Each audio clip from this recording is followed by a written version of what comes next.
This video will cover the challenges that first responders face when making workers' comp claims for COVID-19. Brought to you by the Herman & Herman Injury Attorneys of South Texas. KRG5 News recently reported that Corpus Christi police officer Charlie "Chuck" Williams died due to complications related to the coronavirus, and his family was denied workers' compensation survivor benefits. His workers' compensation insurer claimed his illness was not related to his job. News 5 found that it remains in doubt whether workers' compensation will pay the medical expenses of essential workers on local government payrolls if they become sick or die due to COVID-19.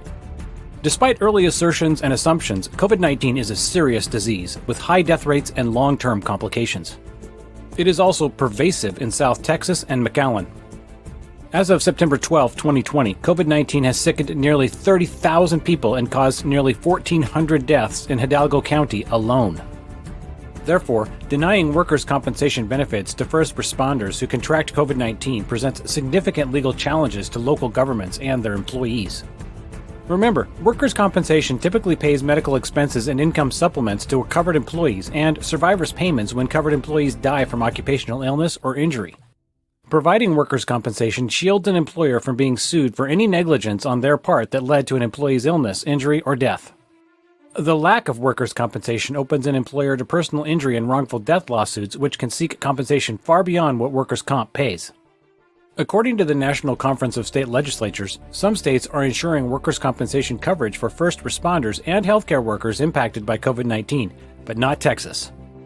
There is some hope, however. First responders who are employed by cities that insure employees under the Texas Municipal League Intergovernmental Risk Pool, or TML-IRP, may be able to obtain assistance.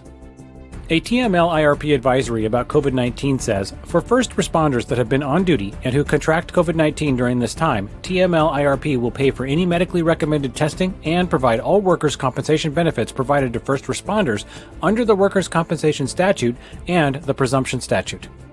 Risk pools and advisories can be confusing, however, and we expect South Texas first responders and their families to face a serious fight when seeking workers' compensation or other insurance benefits for COVID-19.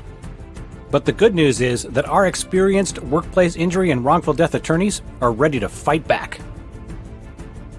If you've been injured and need legal help, please call the Herman & Herman Law Firm at 844-426-6000.